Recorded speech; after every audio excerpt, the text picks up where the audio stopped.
고백합시다.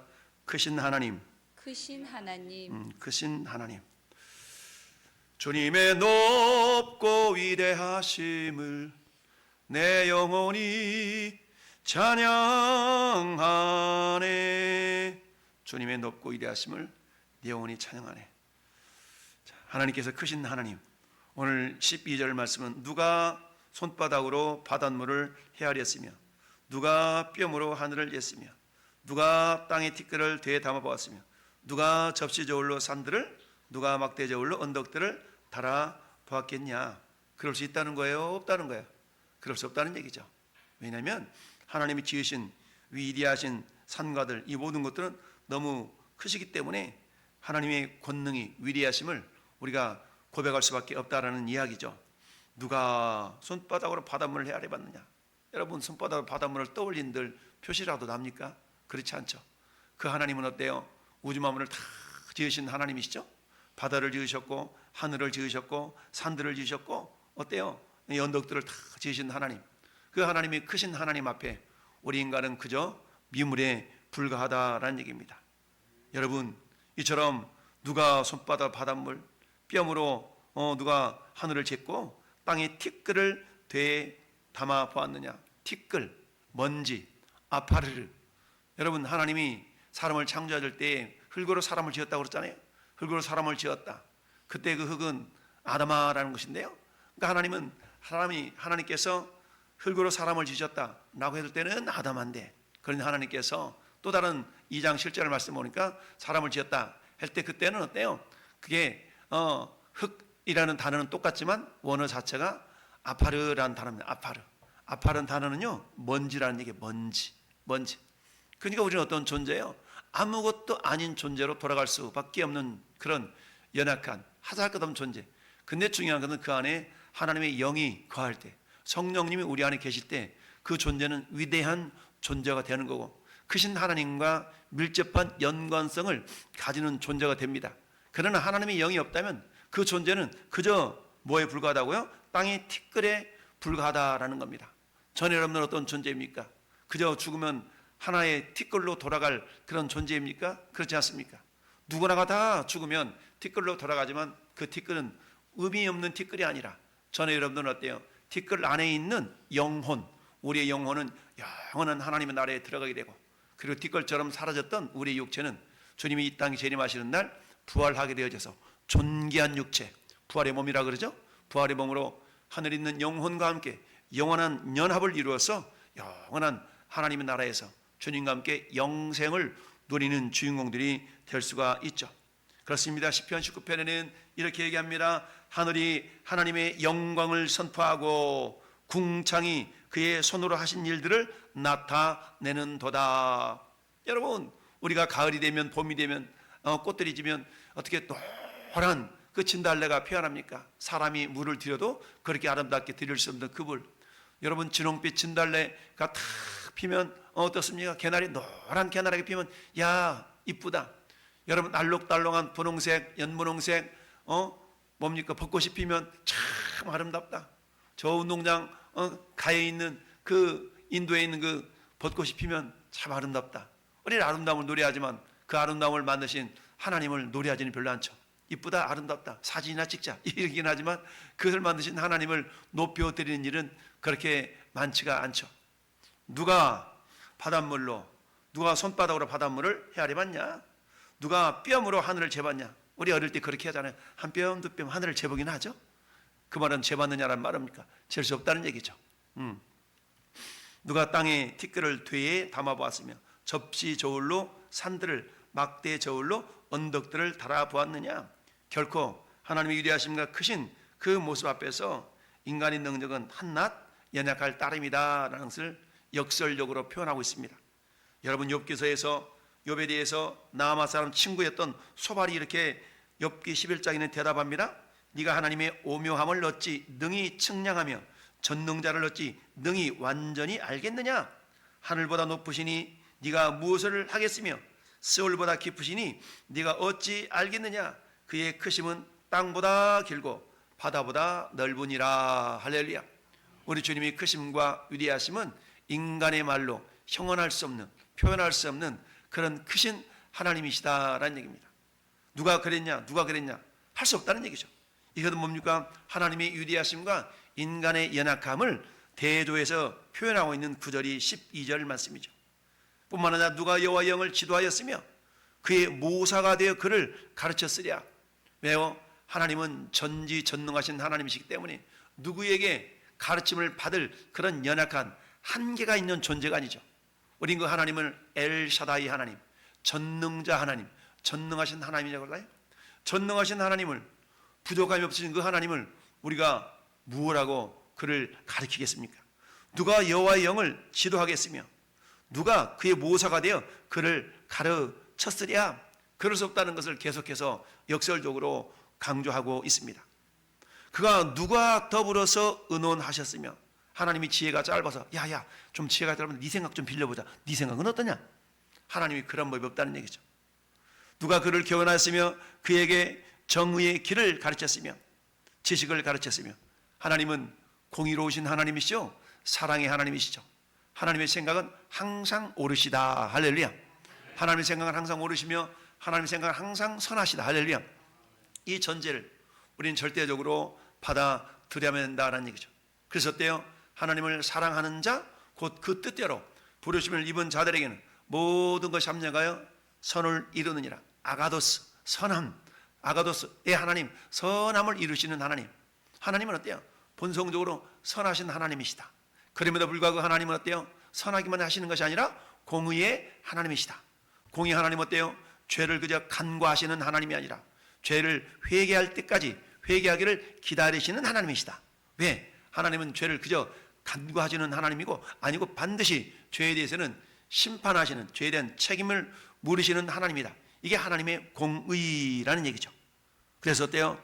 누가 그와 더불어 의논했으며 그의 교훈을 가르쳤으며 그에게 정의의 길을 가르쳤느냐? 하나님은 지혜에 충만하신 분. 따라서 누가 가르칠 필요도 없이 하나님은 모든 지혜에 충만하신 하나님이시기 때문에 하나님의 지식과 지혜와 총명과 명철이 우리 하나님은 한이 없으시다 라고 표현하고 있지 않습니까? 그런 크신 하나님 앞에서 우리 인간은, 이 땅의 나라들은 어떻습니까? 보라, 그에게는 열방이 통해 한 방울 물과 같다. 열방이, 전 세계에서 가장 강력한 나라 미국이 가장 강력하잖아요. 여러분, 미국의 그 군사력은 세계 전부 다 합쳐도 미국을 따라가지 못할 정도까지 큰 그런 권세를 가지고 있지 않습니까? 그런 미국이라 할지라도 미국을 따라가고자 그야말로 베리벨 수를 다 쓰는 중국, 그 중국의 모든 군사력, 미국의 모든 군사력 그 힘을 다 합친다 할지라도 오늘 15절 말씀해 보니까 열방이 통에 한 방울 물과 같다. 그러니까 어때요? 물 두 방울밖에 안 되는 거죠. 물 한 방울, 물 두 방울 속에 여러분 14억의 인구가 있어요. 4억 명의 인구가 보여요? 그 속에 안 보이잖아요.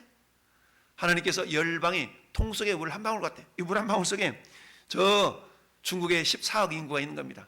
저 미국의 3억 5천만 명의 인구가 들어있는 거죠. 그런데 그 가운데 하나의 존재, 3억 5천만 명 가운데 하나의 존재인 트럼프 대통령을 하나님께서 너 트럼프네? 이렇게 우리 하나님 구분할 수는 없으시죠. 없던 것이 아니라 구분하지 않으시죠. 그렇게 작은 인간의 연약한 존재. 근데 어때요? 그럼에도 불구하고 하나님은 그런 한 사람 한 사람을 다 알고 계시고, 그리고 저나 여러분들도 알고 계신다. 할렐루야. 그러니 얼마나 하나님이 위대하십니까? 참, 이 위대하신 하나님 앞에, 이렇게 크신 하나님 앞에 여러분, 섬들은 떠오르는 먼지 같다. 떠오르는 먼지 같다. 우리 아침에 창문을 활짝 열어놓고 방 청소를 해보세요. 그런 먼지가 자욱하니 빛이 산란 현상 때문에 막 먼지가 보이잖아요. 그게 뭐예요? 하나의 그 먼지 한 점 한 점이 뭐가 같다? 섬들과 같다. 우리나라 전 지구상에서 가장 큰 섬이 아니라 대륙이라고. 호주는 대륙이죠. 섬이면서 대륙이지 않습니까? 그 호주를 할지라도 하나님 눈에는 어때? 한 점 떠오르는 먼지에 불과할 수가 있다는 얘기입니다.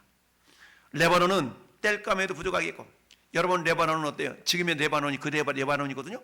레바논은 하나님께서 이사야 선지자, 즉 지금부터 2700년 전의 상황은 레바논이 굉장한 곡창지대임과 동시에 굉장한 산림지대였어요.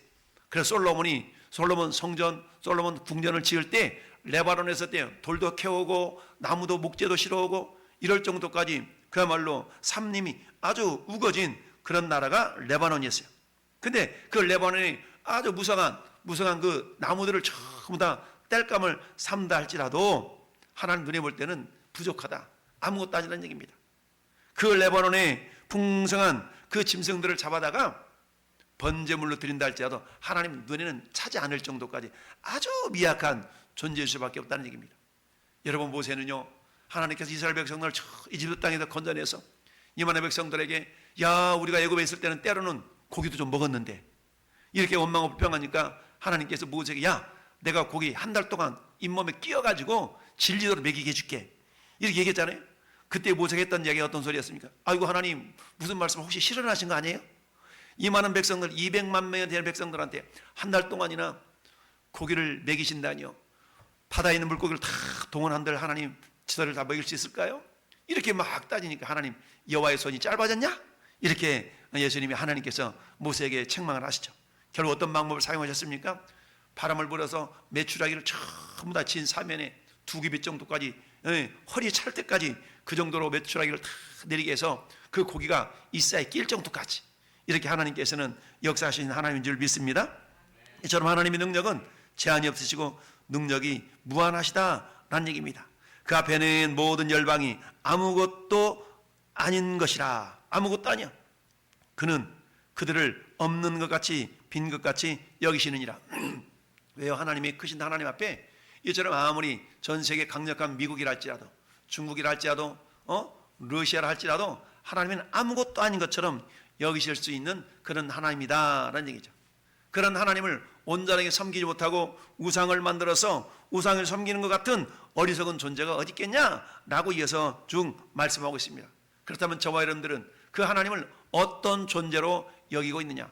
그처럼 크신 하나님을 향하여서 주님의 높고 위대하심을, 정말 주님의 높고 위대하심을 우리는, 나는 찬양하고 있는가? 주님의 크고 위대하신 그 하나님을 나는 신뢰하고 있는가? 의지하고 있는가? 그분을 우리는 아버지, 하나님 아버지라고 부르고 있는데 과연 그런 하나님을 그런 하나님으로 대접해 드리고 있는가라는 얘기입니다. 여러분, 마태복음 7장은요 산상수훈의 결정, 산상수훈의 가장 마지막 결론 부분이거든요. 결론 부분에 우리는 황금률이라는 구절이 마태복음 7장 12절 말씀입니다.